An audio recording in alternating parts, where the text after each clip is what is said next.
आज का रात्रि क्लास है 5 अप्रैल 1967।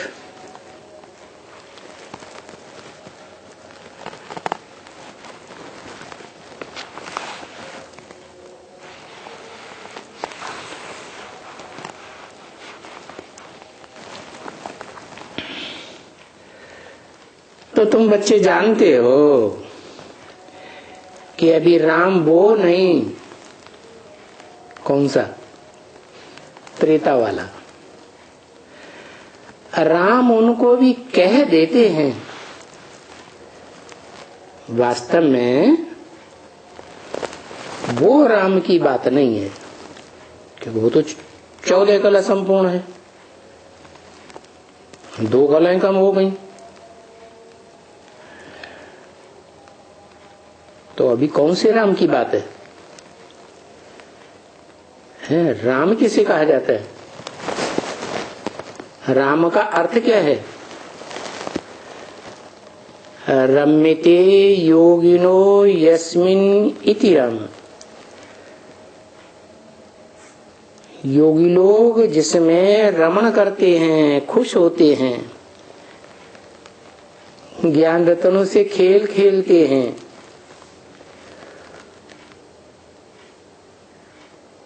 उस राम की बात है। तो क्या त्रेता वाला राम ज्ञान रत्नों से खिलाता है? नहीं, ये तो संगम युगी राम की बात है। जैसा काम वैसा नाम। क्या काम किया? जो बाप के योगी बच्चे हैं उन बच्चों को रमण कराता है, ज्ञान रत्नों से खेल खिलाता है। तो वो हुआ इस ब्रॉड ड्रामा का जो शूटिंग पीरियड है। ब्रॉड ड्रामा होने से पहले रिहर्सल का टाइम है ड्रामा का। वो टाइम को कहा जाता है सतयुग और कलयुग का संगम।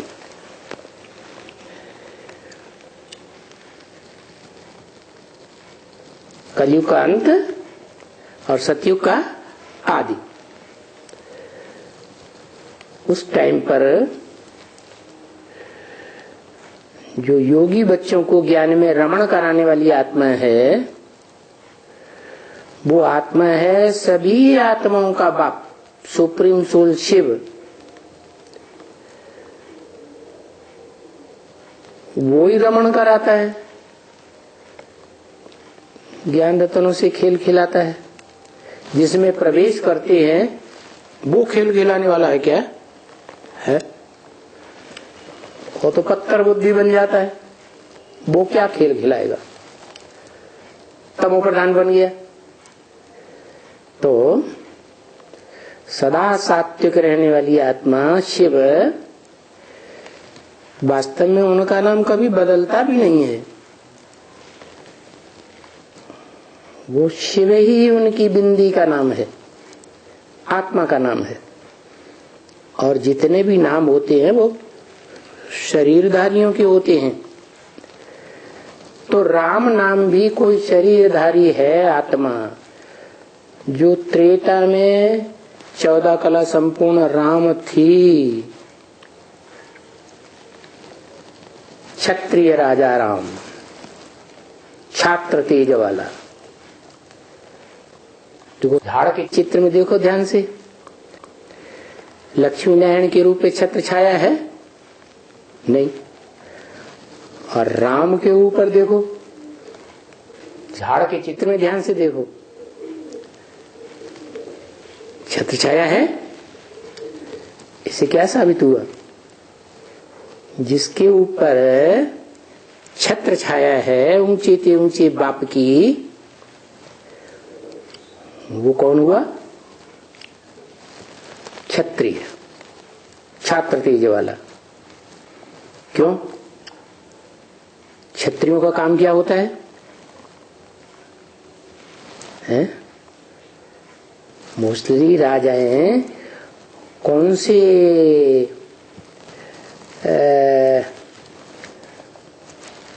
कौन सी जाति के राजाएं बने हैं?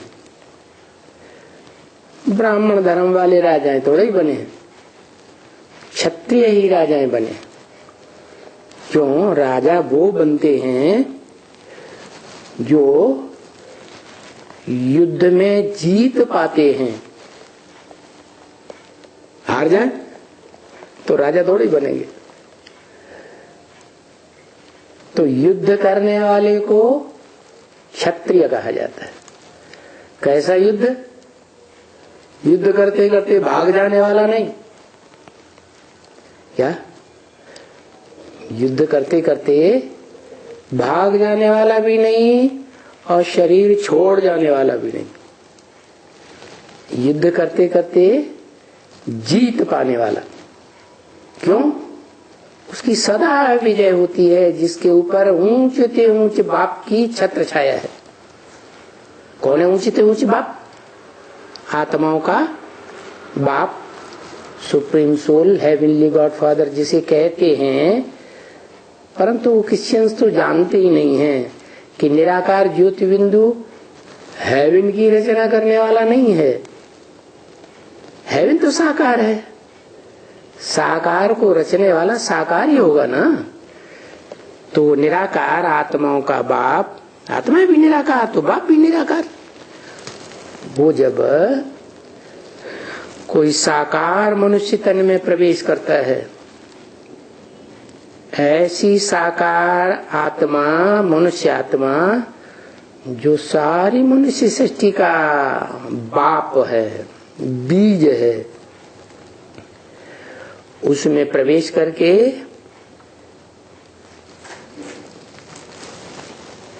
ज्ञान देता है। ज्ञान को ज्ञान रतन कहा जाता है। तो ज्ञान रतन से तुम बच्चे खेलते हो, तो प्रैक्टिकल में खिलाने वाले उस संगम युगी राम को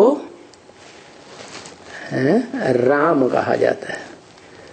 त्रेता युग का राम कोई ज्ञान रतनों से खिलाता थोड़ा ही है। तो राम यानी बाप आकर के तुम बच्चों को वशीकरण मंत्र देते हैं। कौन बाप? आकर के आते हैं, आने वाला बाप। कहां से आते हैं? आत्माओं का बाप, आत्मलोक जिसे सुप्रीम एबोर्ड कहा जाता है। मुसलमान लोग अर्श कहते हैं, खुदा अर्श में रहता है, फर्श में नहीं रहता। और हिंदू लोग परमधाम कहते हैं, परम पिता का घर। तो वहां से आने वाला बाप वो है आत्माओं का बाप। जो आत्मलोक से आता है वो आत्माओं का बाप शिव ज्योति बिंदु, वो आकर के तुम बच्चों को वशीकरण मंत्र देते हैं। क्या कहा? तुम बच्चों को। तुम किसे कहा जाता है? सन्मुख बैठने वालों को तुम कहा जाता है। जिन्होंने सन्मुख बैठ करके समझा, सुना, माना और प्रैक्टिकल में चलते भी हैं, तो उनसे कहा तुम बच्चे। बोला भी है, मैं तुमको सुनाता हूं, ये तो बीच में सुन लेता है। तो किसको सुनाया जाता है? जो काम पूरा करके दिखाए उसको सुनाया जाता है। काम ही पूरा करके न दिखाए क्योंकि समझा ही नहीं। तो ये कह के जो इशारा किया करते हैं, ये ब्रह्मा और उसके फॉलोअर्स कुख वंशावली जो ब्रह्मा की गोद का सुख लेते रहे, ब्रह्मा की गोद की ही व्याख्या करते हैं, वो बच्चे और ब्रह्मा भी इनके लिए बोला ये है जो बाजू में बैठते हैं। तो उनको वशीकरण मंत्र नहीं देते हैं क्या? कैसा मंत्र? वशीकरण, वश में करने वाला। क्या? योग बल से कोई भी आत्मा को कंट्रोल कर सकते हो। योग बल है वाइब्रेशन की ताकत। क्या? जो आत्मा सारे विश्व के ऊपर कंट्रोल करने वाली है, उसको भी वश में कर सकते हो। बताओ, दुनिया में कोई आत्मा है जो सारे विश्व को कंट्रोल करती है? अरे कम से कम एक स्लेट ले आओ मार्केट से। बोल नहीं सकते तो रुद्रमाला के वण के गूंगे होते हैं ना, तो बोल नहीं सकते हो तो लिख करके तो बता सकते हो। है? 2-3 प्लेटें ले आओ, है? खरिया ले आओ और लिख करके दे दो। कोई आत्मा ऐसी है इस संसार में जो सारी दुनिया की आत्माओं को वश में कर लेती है? कोई है या नहीं है? कौन है?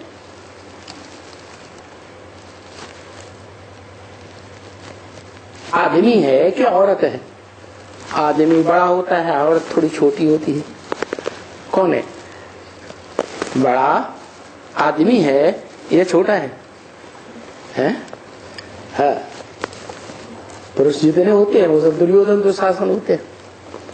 तो दुर्योधन दुशासन है या कन्या माता में से कोई है? तो बोला जगदम्बा। क्या? जिसको सिखों ने कहा है राज करेगा खालसा। कौन कहे? राज्य करेगा सारी दुनिया के ऊपर जब विनाश होगा। खालसा राज्य। खालिस क्यों कहा?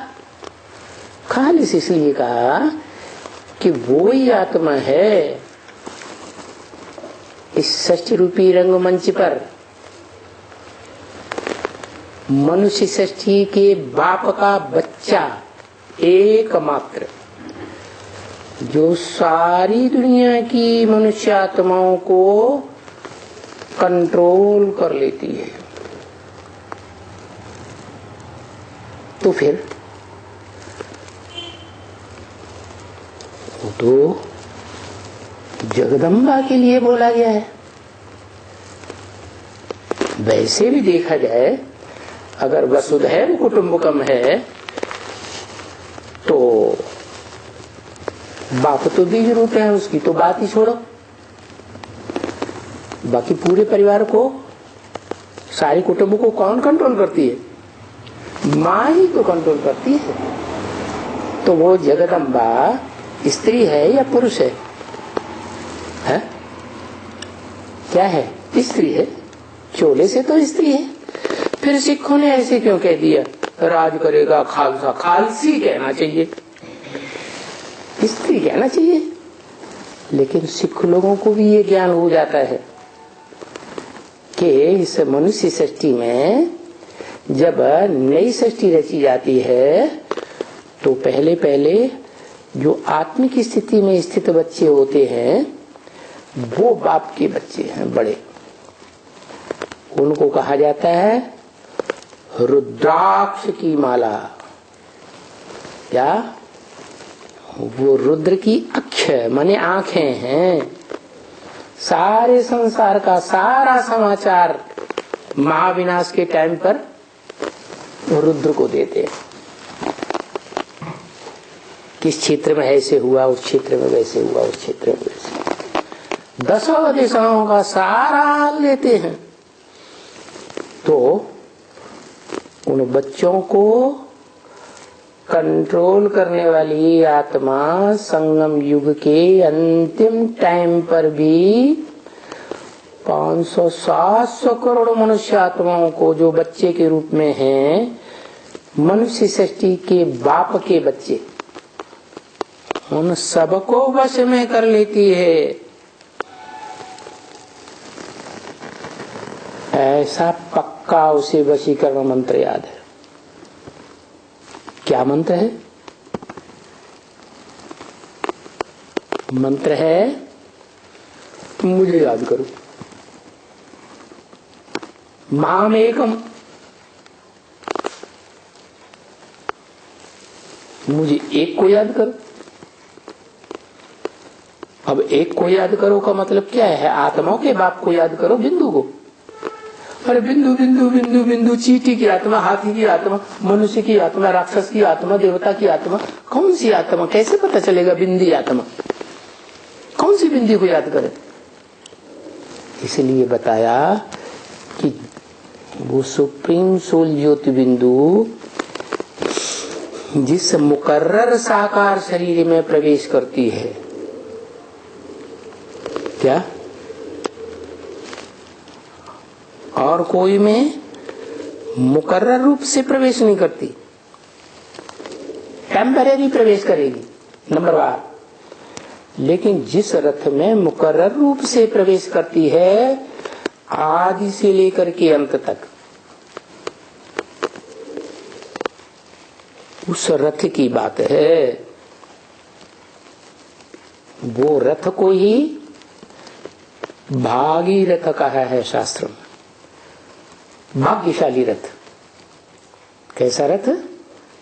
भाग्यशाली रथ। मरने वाले को भाग्यशाली रथ कहेंगे है? जो इस षष्ठी रूपी रंगमंच पर महाविनाश में मर जाए वो भाग्यशाली रथ हुआ? नहीं, ये तो सिख लोग भी जानते हैं। अकाल मूर्त, कैसी मूर्ति? अकाल, जिसको काल खा नहीं सकता, जो सारी दुनिया को खा जाएगा, वो मूर्त, वो रथ, लेकिन उसको कोई खा नहीं सकेगा। वो है मनुष्य सृष्टि का बाप। हद की मृत्यु भी नहीं होती और बेहद की मृत्यु भी नहीं होती। अनिश्चय बुद्धि, वो कभी अनिश्चय बुद्धि नहीं बनता। हाँ, जगदम्बा अनिश्चय बुद्धि बनती है, लेकिन उसमें शिफ्ट क्या है? उसमें शिफ्ट ये है कि वो उस मुकर्रर रथ को याद ही करती रहती है, वो याद उसे छूटती नहीं। कारण ये है कि कन्या के ऊपर जिस पुरुष की पहली पहली छाप पड़ती है, ठप्पा लगता है, कन्या उसे जीवन भर भूल नहीं पाती। एक तो ये, और दूसरी बात, लंबे समय तक वो मनुष्य सृष्टि के बीज रूप बाप के संग में रहती है, साथ रहती है।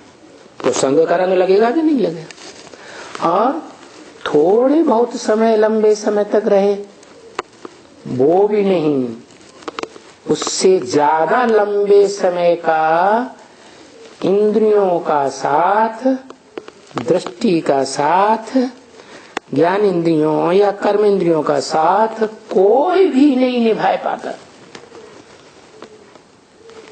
उसके मुकाबले सब अल्पकाल में रहते हैं।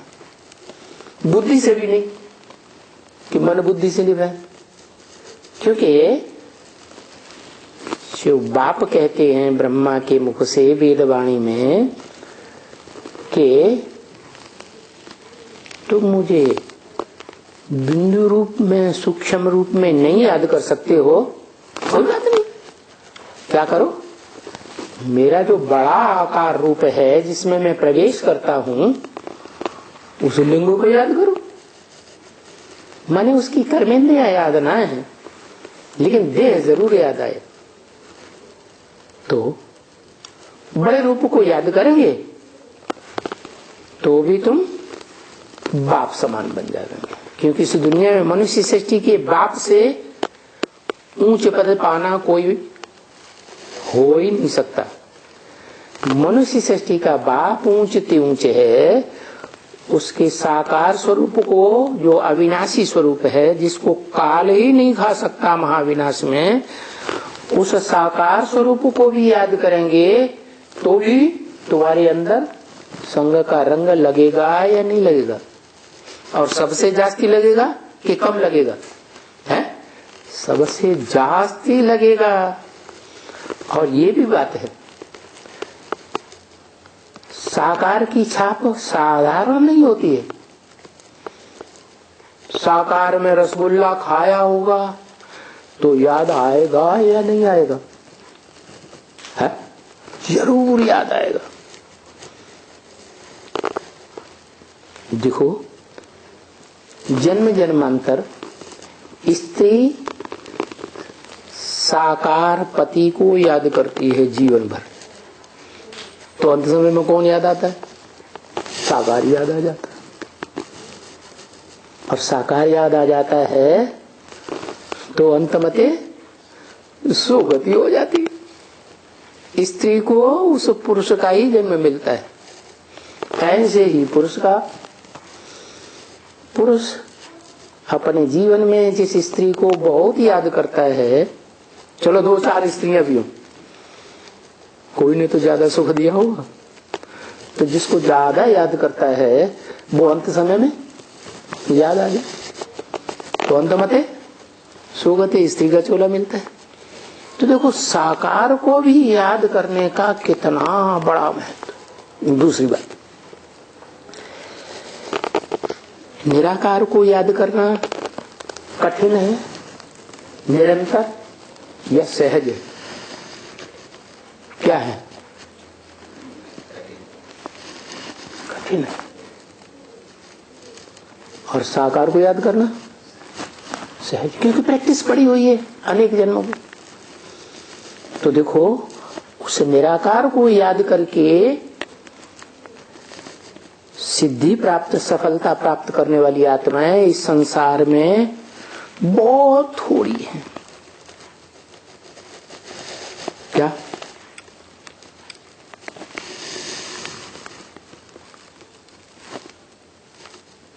बाकी जितनी भी मनुष्य आत्माएं हैं, ढेर की ढेर, वो सब साकार को याद करके और मुक्ति को प्राप्त कर लेती है। लेकिन ये अंतर है, निराकार को जो याद करते हैं वो क्षिप्रम भवति मुक्तात्मा, वो तीव्र गति वाले होते हैं, बड़ी तीव्र गति से पहुंच जाते हैं अपने लक्ष्य के ऊपर। और जो साकार को याद करने वाले होते हैं वो भले धीमी गति है लेकिन सिद्धि प्राप्त कर लेते हैं वो भी, लेकिन सहज सहज। तो भगवान आकर के जो सिखाते हैं वो क्या सिखाते हैं? सहज राजयोग सिखाते हैं या कठिन राजयोग सिखाते हैं? सहज सिखाते हैं। सहज बनने का तरीका क्या बताया? साकार को पहचानो। क्या? यही परीक्षा है सबसे बड़ी, किस मनुष्य सृष्टि में वो साकार तनधारी मनुष्य कौन है? मनुष्य सृष्टि का बीज, जिसमें मैं मुकर्रर रूप से पार्ट बजाता हूं।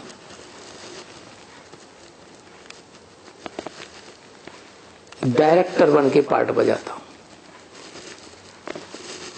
डायरेक्टर हमेशा पर्दे के पीछे रहता है, दिखाई तो किसी को पड़ता नहीं।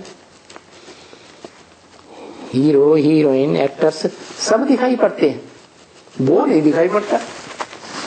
तो मैं किस में पार्ट बजा रहा हूं, किस साकार शरीरधारी में, ये बात को पक्का पक्का पहचान लेना। और फिर कभी मृत्यु पर्यंत, जब तक इस सृष्टि का विनाश हो, कभी न भूलना। इतना पक्का निश्चय बुद्धि हो जाए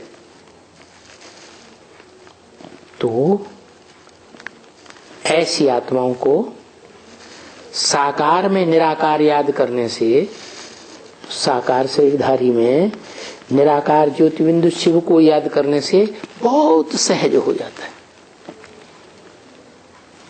इसलिए तुलसीदास ने लिखा है, सगुण ही अगुण ही नहीं कछु भेदा। साकार और निराकार में कोई भेद नहीं है। उभय हरे भव संभव खेदा। दोनों ही इस संसार के दुख को हरण करने वाले हैं। निराकार भी हरण करने वाला है और साकार भी हरण करने वाला है।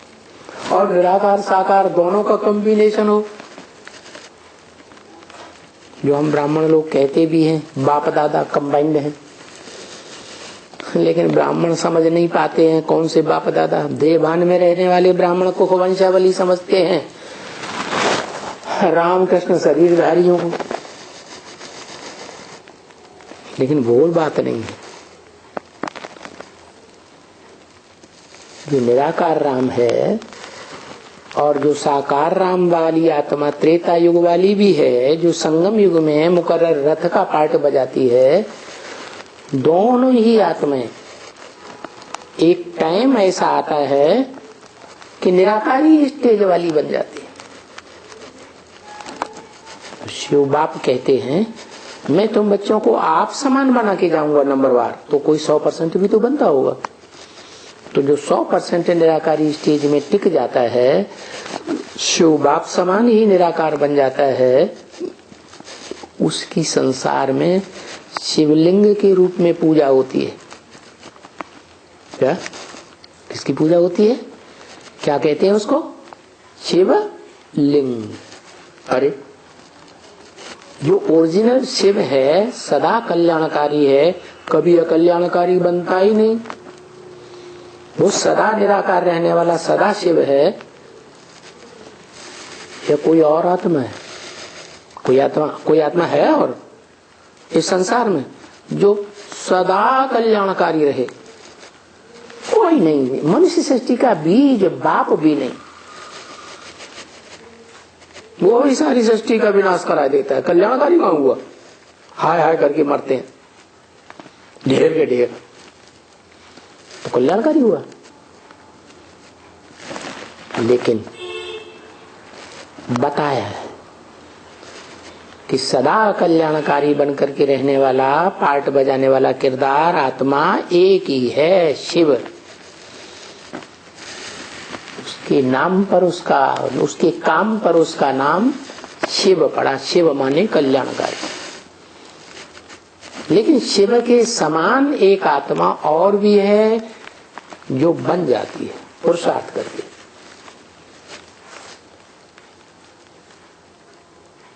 क्या? जो बन जाती है और सृष्टि के विनाश काल तक भी बन करके रहती है,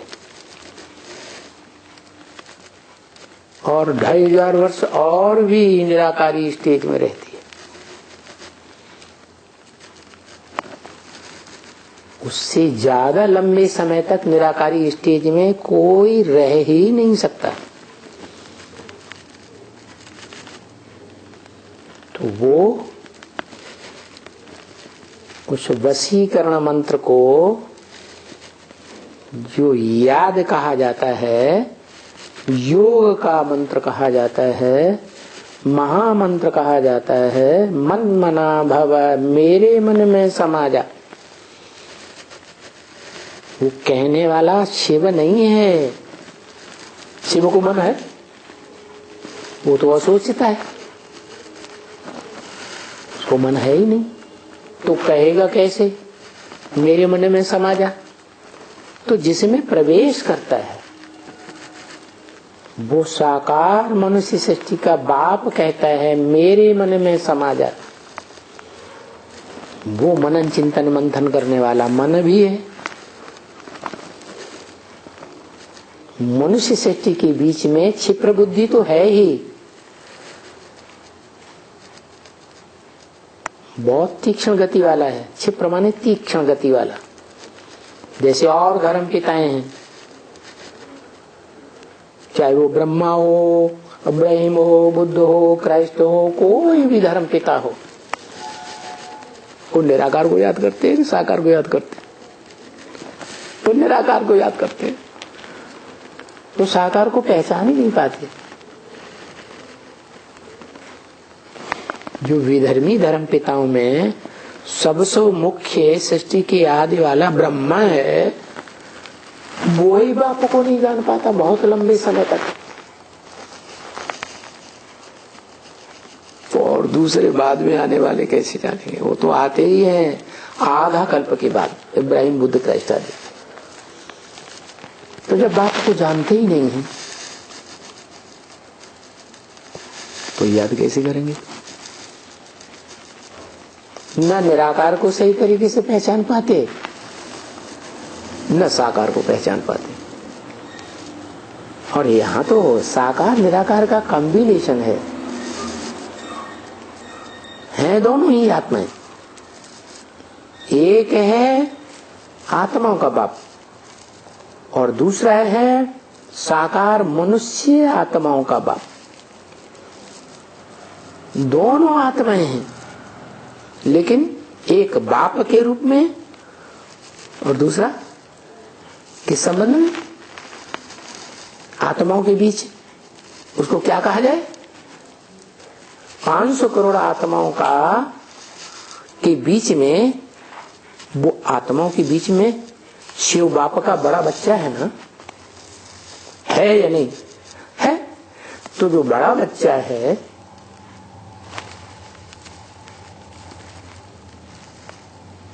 आत्माओं के बीच में, वो तो बाप समान हो गया। मुसलमान लोग भी उसे मानते हैं, आदम को सृष्टि का आदि पुरुष। कहते भी आदम को खुदा मत कहो, आदम खुदा नहीं, लेकिन खुदा के नूर से आदम जुदा नहीं। जो खुदा का नूर है, ज्योतिर्लिंगम, वो ही नूर आदम का भी नूर है। इसलिए आदम को ही लिंग के रूप में पूजा जाता है। आज जो यादगार मंदिरों में लिंग है, उसमें बिंदु हीरा नहीं दिखाते हैं, लेकिन जब से यादगार मंदिर बनना शुरू हुए सात्विक स्टेज में, द्वैतवादी द्वापर युग से, उस सात्विक स्टेज में उस साकार का निराकारी रूप भी साथ में दिखाया गया, हीरे के रूप में। सोमनाथ मंदिर में वो हीरा हीरो पाटधारी की यादगार है। हीरा पत्थर होता है या नहीं होता है? क्या होता है? पत्थर होता है। तो पत्थर बुद्धि भी आत्मा बनती है कलयुग के अंत में, और सत्युग के आदि में पारस बुद्धि भी बनती है। शिव जो आत्माओं का बाप है, वो पत्थर बुद्धि बनता है? बनता ही नहीं। वो पारस बुद्धि भी नहीं बनता। तो ये जो शिवलिंग यादगार दिखाया जाता है, किसकी यादगार है? शिव निराकार ज्योति बिंदु जिसमें मुकर्रर रूप से प्रवेश करता है, उस हीरो पार्टधारी की यादगार है। इसलिए हीरे के रूप में सोमनाथ मंदिर में वो लिंग में हीरा जड़ा हुआ था। लिंग लाल लाल है, पत्थर बड़ा रूप। वो शरीर की यादगार है, जिस शरीर के रोम रोम में ज्ञान भरा रहता है, ज्ञान की रोशनी भरी रहती। वो शरीर रूपी जो घर है, वो ज्ञान का, वो रोशनी का ऐसा भंडार है, रोम रोम में ऐसा ज्ञान भरा हुआ है कि वो परम ब्रह्म का घर हो गया, और होता भी है वास्तव में। इसलिए लाल लाल पत्थर का लिंग दिखाया जाता है। शिव बाप भी ब्रह्मा मुख से वेदवाणी मुरली में कहते हैं, तुम बच्चे परम धाम को इस सृष्टि पर उतार लेंगे। माना इस सृष्टि पर उतारेंगे स्मृति के आधार पर, तो पहले तो शरीर में उतरेगा। कोई शरीरधारी तो परम धाम के तरह लगातार प्रकाशित बनेगा ना, ज्ञान के प्रकाश से प्रकाशित, ज्ञान की रोशनी के भंडार से प्रकाशित। तो जो आत्मा ज्ञान के रोशनी के भंडार से भरपूर बन जाती है, उसे ब्रह्म के समान घर कहा है, आत्माओं का घर। जो कहता है मन मना भव, मेरे मन में समा जा, माना मेरे मन में क्या है, क्यों समा जाए भाई? तेरे मन में शिव ही याद है, बैठा हुआ है। तेरी स्मृति में क्या बैठा है? सिर्फ ज्योति बिंदु शिव। क्या साकार बैठा है? निराकार ही बैठा है, साकार नहीं बैठा है। उसे याद करना कठिन होता है कि सहज होता है? वो सहज योगी है, ये कठिन योगी है। सहज योगी है। सहज योगी है तो निरंतर हो सकता है। ब्रह्मा से लेकर के जितने भी धर्म पिताएं हैं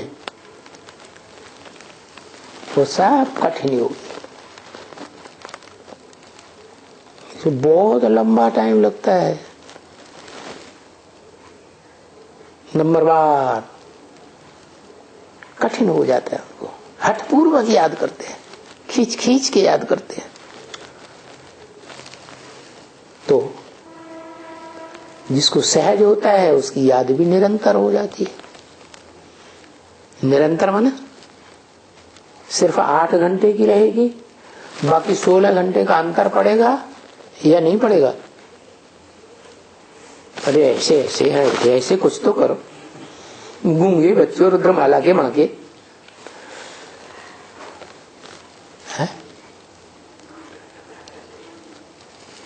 वो निरंतर याद करेगा तो सहज हो जाएगा ना, क्योंकि अपने स्वरूप को कोई याद कर सकता है कि नहीं?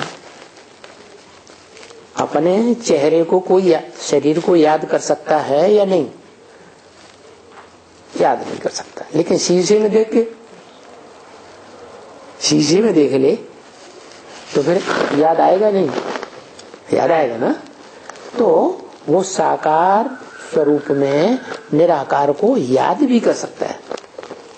दूसरी बात, अपनी प्रकृति के मध्य में निराकार को या निराकार आत्मा, अपनी आत्मा को याद करना, जो अपनी आत्मा ज्योति बिंदु और आत्माओं के बाप की आत्मा ज्योति बिंदु दोनों एक जैसे हैं, सहज पड़ेगा कठिन पड़ेगा? सहज ही पड़ेगा। तो ये तो और सहज हो गया, अपनी आत्मा को याद करना। इसलिए बाप कहते हैं पहले अपनी आत्मा को याद करो फिर बाप को याद करो। माना अपनी आत्मा नजदीक है ना, और प्रैक्टिकल में अंदर है या नहीं है? प्रैक्टिकल में है। तो जो प्रैक्टिकल में अंदर आत्मा है, और माताएं तो जन्म जन्मांतर बिंदी लगाती ही रही है, एक दूसरे को देखती रही है, तो वो बिंदी के रूप में देखती रही। पुरुष भी आत्मिक स्मृति का टीका लगाते रहे, तो सहज हुआ ना। भारतवासियों को तो सहज ही होना चाहिए। तो वो जो मनुष्य सृष्टि का बाप है, उसके लिए अपने ही साकार स्वरूप में निराकार को याद करना बहुत सहज हो जाता है। सहज थे सहज। बाकी धर्म पिताओं को नंबरवार कठिन होता जाता है। इसलिए वो इतना निराकारी स्टेज में नहीं रह सकते कि विनाश काल में निराकार को याद रख पाए। उस समय तो बहुत परीक्षाएं आएंगी प्रकृति के द्वारा, माया के द्वारा। है? सबको हिला के रख देंगे कि नहीं? परीक्षाएं, परिस्थितियां। तो उस समय कोई निराकार को याद करे, वो तो धर्म पिताओं का ही काम है।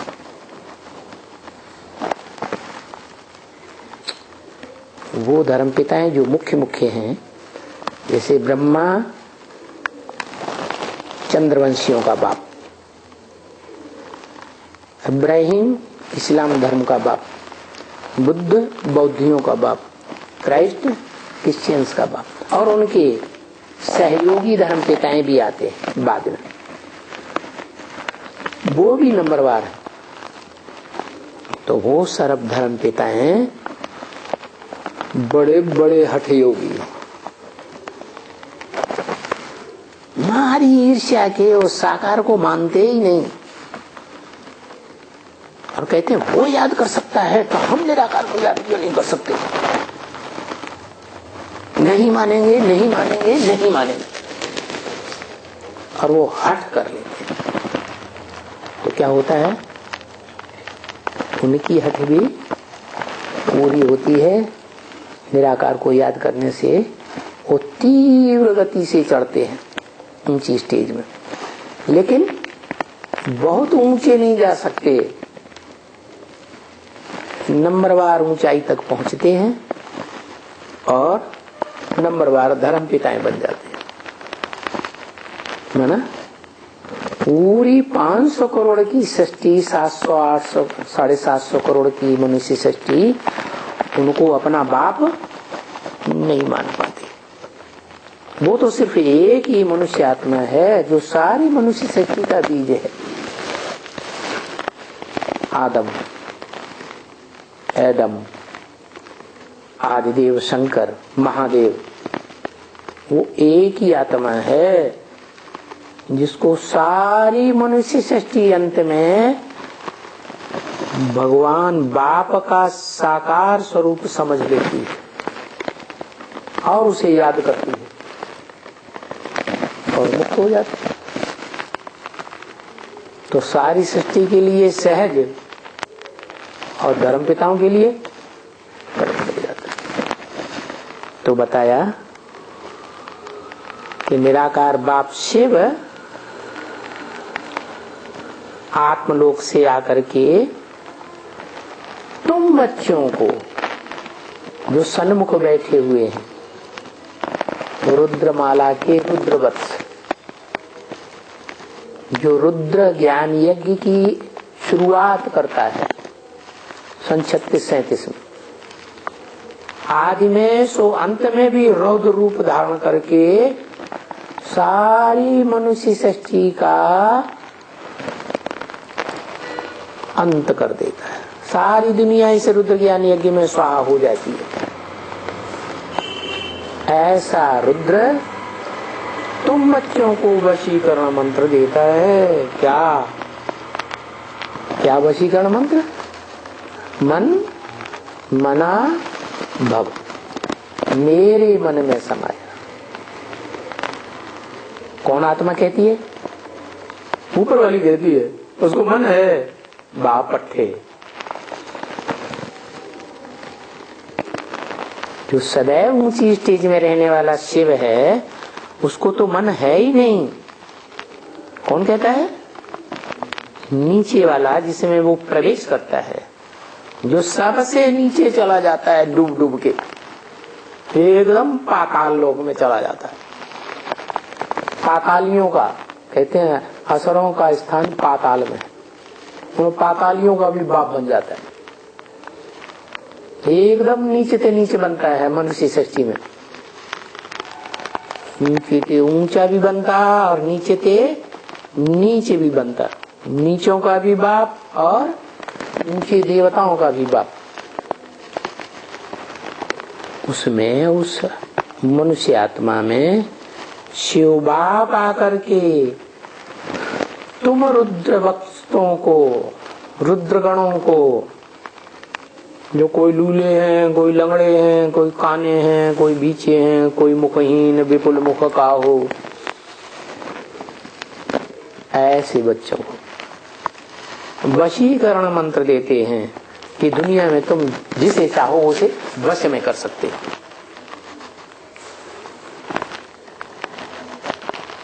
किस लिए देते हैं? ये वशीकरण मंत्र देने का कारण क्या है? इसलिए देते हैं कि तुम बच्चे माया जीते जगत जीत बन जाओ। क्या?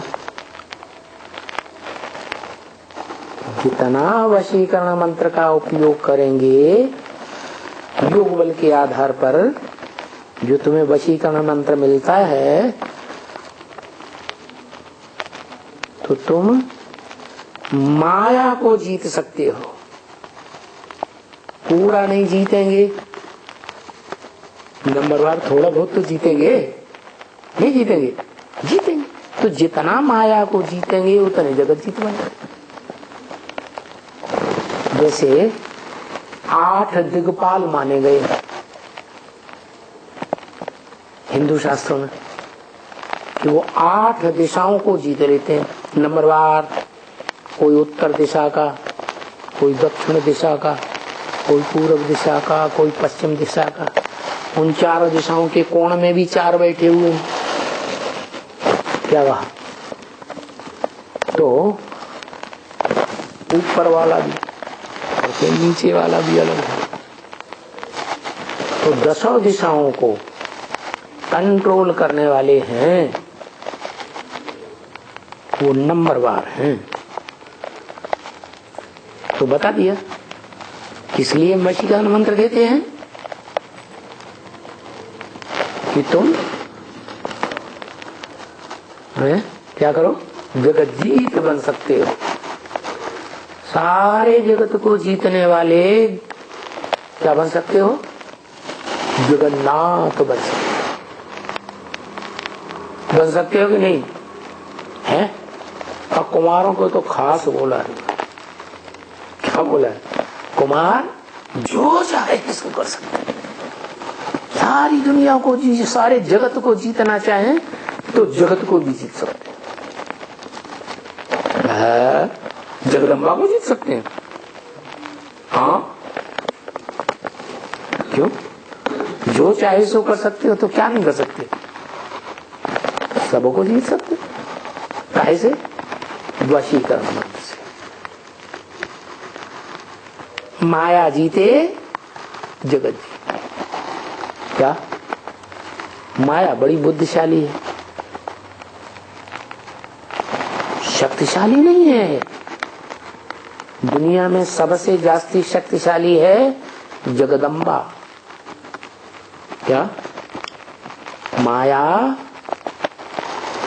माया बेटी जो है ना, वो जगदम्बा की बड़ी बच्ची है या छोटी बच्ची है? बड़ी बच्ची है। क्या? बड़ी बच्ची। ऐसे नहीं, कैसी बच्ची है? बड़ी बच्ची है। तो जो बड़ी बच्ची है वो सभी बच्चियों को अपने कंट्रोल में करेगी या नहीं करेगी? जैसे कहते हैं बड़ा भाई बाप समान कहा जाता है, ऐसे ही बड़ी बहन भी माँ समान हो गई। तो माँ अगर खुदा न खास्ता मौजूद नहीं है तो छोटी छोटी बच्चियां किसको अपनी अम्मा समझेगी? बड़ी बहन। तो और बहनें तो समझेगी छोटी छोटी है अपनी अम्मा, लेकिन उस बड़ी बेटी की जो अम्मा है, जिसे कहा जाता है जगदम्बा, उसको भी कंट्रोल कर लेगी कि नहीं कर लेगी? बोलो है? क्यों? क्योंकि बुद्धि का कमाल है सारा। बुद्धि पवित्र बच्चों में होती है या माता में पवित्र बुद्धि होती है? बच्चों में पवित्र बुद्धि। बच्चों में भी जो बच्चियां हैं उनकी और ज्यादा पवित्र बुद्धि होती है, और वो है माया, बड़ी बेटी। तो जगदम्बा माता को भी कंट्रोल कर सकती है कि नहीं कर सकती है? कर सकती है और कर लेती है। माया बड़ी ठगनी है, चालाक है।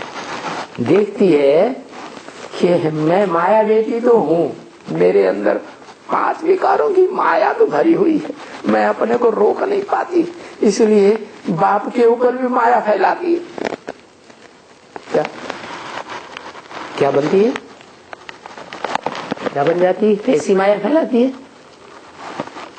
अंदर अंदर से ये माया फैलाती है कि ये बाप भी मेरे कब्जे में आ जाए और मैं इसके साथ जो चाहूं सो करूं।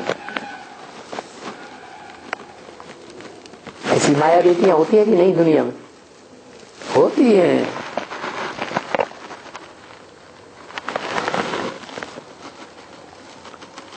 रवि शिवाई बताता था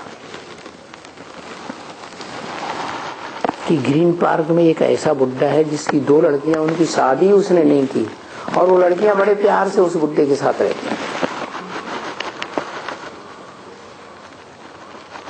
नौकरी करती हैं और बुड्ढे के साथ रहती हैं और शादी करने के लिए मना करती हैं, करेंगी।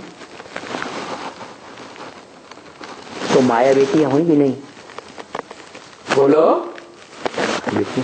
और मुरली में भी ब्रह्म वाक्य है, वेदवाणी है। क्या आज की दुनिया ऐसी है कि बाप बच्ची को नहीं छोड़ता, भाई बहन को नहीं छोड़ता, मामा भांजी को नहीं छोड़ता, चाचा भतीजी को नहीं छोड़ता। अरे कन्याओं के तो सारी दुनिया दुश्मन बन पड़ी है। टीचर स्टूडेंट को नहीं छोड़ता, गुरु चेले को नहीं छोड़ता। क्यों? कि कलयुग के अंत में सारी दुनिया अति भोगी बन जाती है। ऐसे तो सब आत्माएं भोगी तो हैं ही, एक शिव को छोड़ करके, लेकिन कलयुग के अंत में तो अति हो जाती है विकारों की। उनमें भी सबसे जास्ती विकार की अति होती है काम विकार। तो माया बेटी की बात बताई कि वो तो है ही मायावी बेटी, अंदर कुछ और बाहर से दुनिया को क्या दिखाती है, मेरा पापा है। और जो नजदीक आने वाले होंगे वो तो जान ही जाएंगे तुम्हारा पापा है कि क्या है। तो माया बेटी जब देखती है कि ये पापा मेरे कंट्रोल में नहीं आता है, जैसे मैं चाहूं वैसे इसको यूज नहीं कर सकती हूं, तो युक्ति अपनाती है। कब युक्ति अपनाती है? जब बाप के जो रुद्रमाला के रुद्रगण हैं उनके योग बल से बहुत तंग आ जाती है, थक जाती है, यहाँ तक कि स्थूल शरीर भी छोड़ देती है, तो फिर सूक्ष्म शरीर धारण करके बुद्धि भी तीक्ष्ण हो जाती है, सूक्ष्म शरीर भी ज्यादा ताकतवर बन जाता है। तो वो युक्ति अपनाती है। क्या युक्ति अपनाती है? जो जगदम्बा है ना, क्या जो होने वाली नई दुनिया आने वाली है ना, उसमें वसुधैव कुटुम्बकम बनेगा ना, उसकी अम्मा कौन है? हा? जो सारी वसुधा कुटुंब बनेगी, उस वसुधा रूपी धरणी के रूप में अम्मा कौन है? है जगदम्बा, जगजननी, जगदम्बा ना। तो बस माता को मुट्ठी में लेती है। वो कैसे मुट्ठी में ले लेती है? माता तो बड़ी है, वो तो बाद में पैदा हुई, छोटी है। क्योंकि माँ की जो बड़ी बच्ची पैदा होती है तो बुद्धि में पवित्र ज्यादा होगी या पवित्र होगी, तीक्ष्ण बुद्धि होगी या साधारण होगी माँ के मुकाबले? है माँ के मुकाबले बुद्धि में ज्यादा तीखी पवित्र बुद्धि होगी या नहीं होगी? होगी। तो वो माता को मुट्ठी में ले लेती है। और वो माता है धरणी का रूप, प्रकृति का। अगर अच्छे से अच्छा रूप देखना हो तो धरणी में देख लो, और बुरे से बुरा रूप देखना हो, भयंकर से भयंकर रूप, तो धरणी में देख लो। क्योंकि ये धरणी माता जो है, पृथ्वी जब विकराल रूप धारण करती है, तामसी बड़े बड़े भूकंप लाती है, तो दुनिया की ज्यादा परसेंटेज में आबादी खलास कर देती है। भयंकर हुई ना, बहुत ताकतवर है। तो उस ताकतवर से, जगत जननी जगत माता से वो क्या करती है, हाथ मिलाई देती है। माया बेटी को अपने कंट्रोल में कर लेती है। फिर तो डबल ताकत हो गई, अम्मा की भी ताकत और बड़ी बेटी की भी ताकत। अम्मा के कंट्रोल में भी बच्चे आ जाते हैं और बड़ी बेटी भी साथ में मिल जाए तो और कंट्रोल बढ़िया हो जाता है। तो बस सारी ब्राह्मणों की दुनिया में, चाहे वो कोई कुरी के ब्राह्मण बनने वाले हों, 9 कुरियों के ब्राह्मण गाए जाते हैं।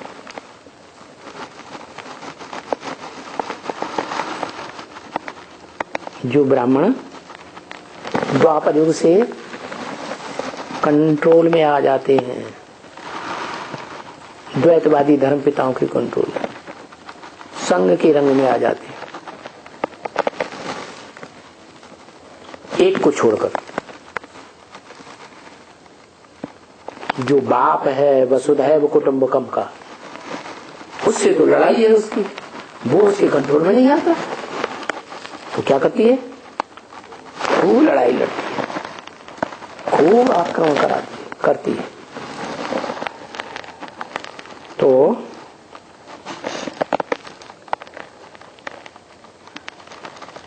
माया की, बेटी की और बाप की लड़ाई होती है। लोग लगा के बैठेंगे तो नहीं तो जरूर आएगी।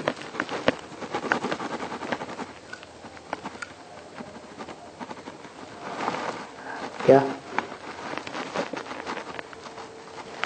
लड़ाई होती है, और उस लड़ाई में क्या होता है, सारी दुनिया एक तरफ हो गई, सारा परिवार ब्राह्मणों का एक तरफ हो गया। 9 कुरियों के ब्राह्मण एक बाप को छोड़ करके सारे एक तरफ हो गए। शूटिंग पीरियड में यज्ञ के आदि में भी ऐसे ही होता है, सारी दुनिया एक तरफ और बाप दूसरी तरफ। माया बेटी और जगदम्बा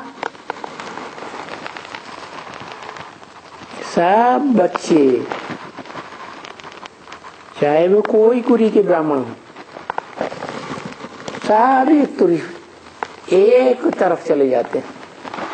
आगे सो अंत में भी ऐसे ही होता है।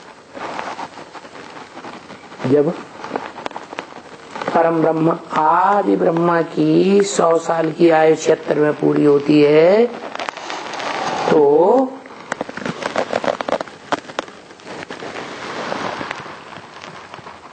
फिर ऐसे ही होता है। कैसे, जैसे यज्ञ के आदि में हुआ था, सारी दुनिया ब्राह्मणों की एक तरफ, दूसरी आत्मा राम वाली आत्मा एक तरफ, और सारा ब्राह्मण 9 कुरी के ब्राह्मण मिलकर के दूसरी तरफ। ऐसे हो जाता है। फिर 40 वर्ष के बाद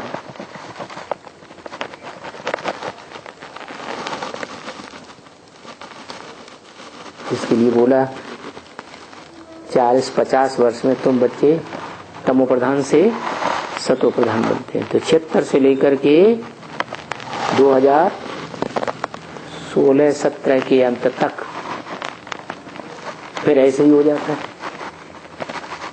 माया ऐसी जोर से आक्रमण करती है, माँ के साथ मिलकर, सभी बच्चों के साथ मिलकर, कि सारी दुनिया एक तरफ, चाहे बीज रूप आत्माओं की दुनिया हो, चाहे आधार मूर्त आत्माओं की दुनिया, जड़ों की दुनिया हो, और चाहे 500-700 करोड़ की दुनिया हो, सब आत्माएं एक तरफ और एक आत्मा दूसरी तरफ। तो बताया फिर क्या होता है, फिर 2 का राज्य चलेगा या 1 का राज्य चलेगा। एक तो माया बेटी लड़ाई लड़ने वाली, और उसने अपनी मुट्ठी में ले लिया अम्बा जगदम्बा को। वो 2 ही शक्तिशाली रह गए ना परिवार के बीच में, वसुधैव कुटुंबकम के बीच में। तो किसकी चलेगी? माया बेटी की चलेगी कि अम्मा की चलेगी? कौन पावरफुल है? जाकी लाठी काकी भैंस।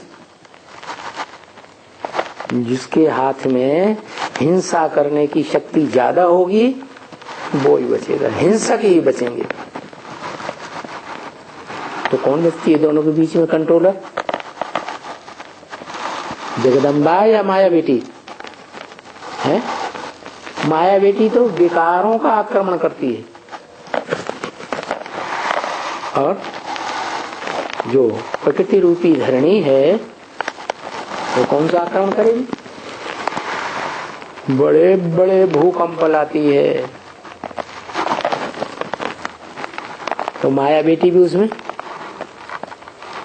मुकाबला कर पाएगी? नहीं कर पाती। तो सारी ब्राह्मणों की दुनिया के अंदर वो जगदम्बा जो है वो कंट्रोल करती है।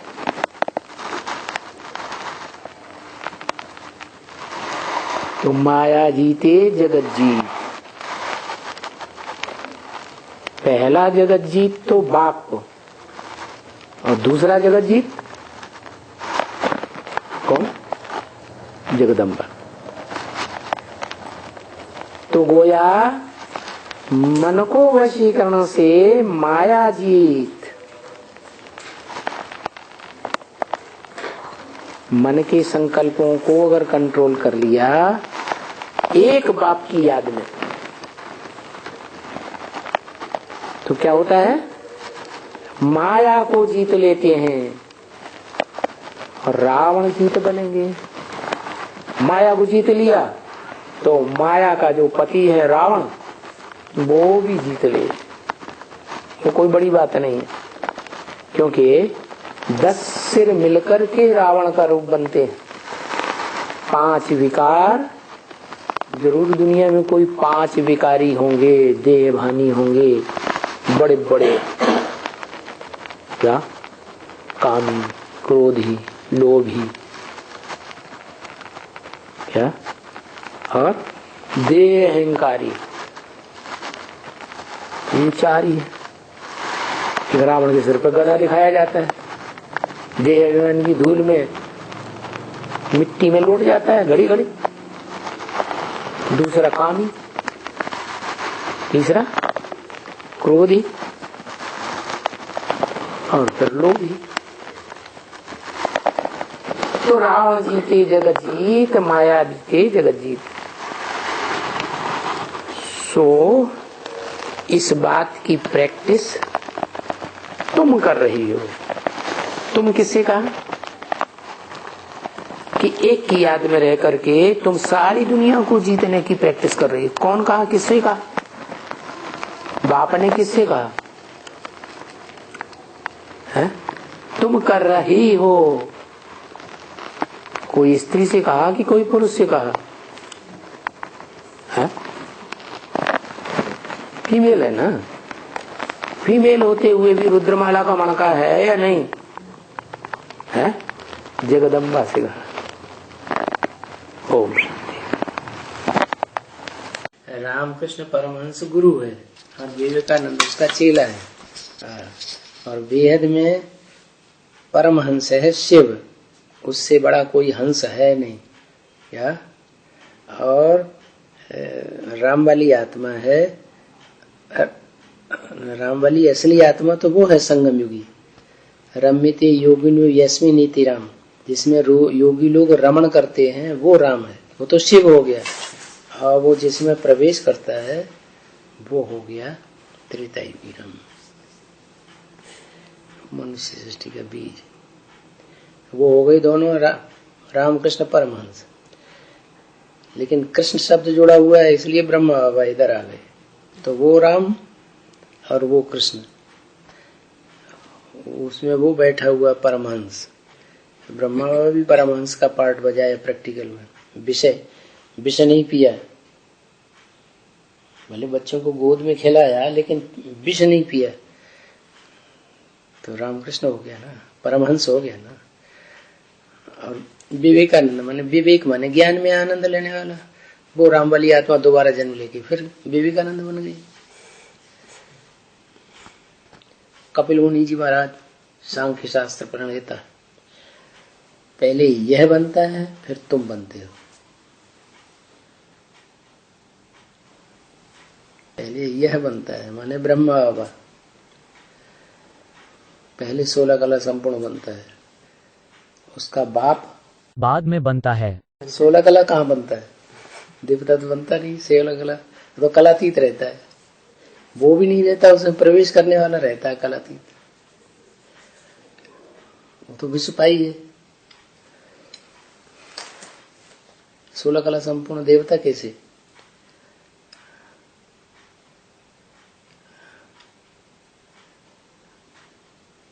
पहले ये बनता है फिर तुम बनते हो। माना सूक्ष्म शरीरधारियों में ज्यादा तीक्ष्णता होती है बुद्धि की, या साकार शरीरधारियों में ज्यादा तीक्ष्णता बुद्धि की होती है? सूक्ष्म शरीरधारी में। इसलिए जब वो पूरा समझ जाता है तो प्रैक्टिकल में आगे बढ़ जाता है। फास्ट। कौन? ब्रह्मा। हाँ, पूरा समझा, 1 2 4 सेकंड में फटाक से बन गया। अच्छा। संपन्न स्टेज में फिर वो बनता है, फिर ये भी बन जाता है। इसलिए त्रिकाल में माना पहले वो बनेगा फिर ये। 16 कला संपूर्ण वो बनेगा, देवता पहले वो बनेगा।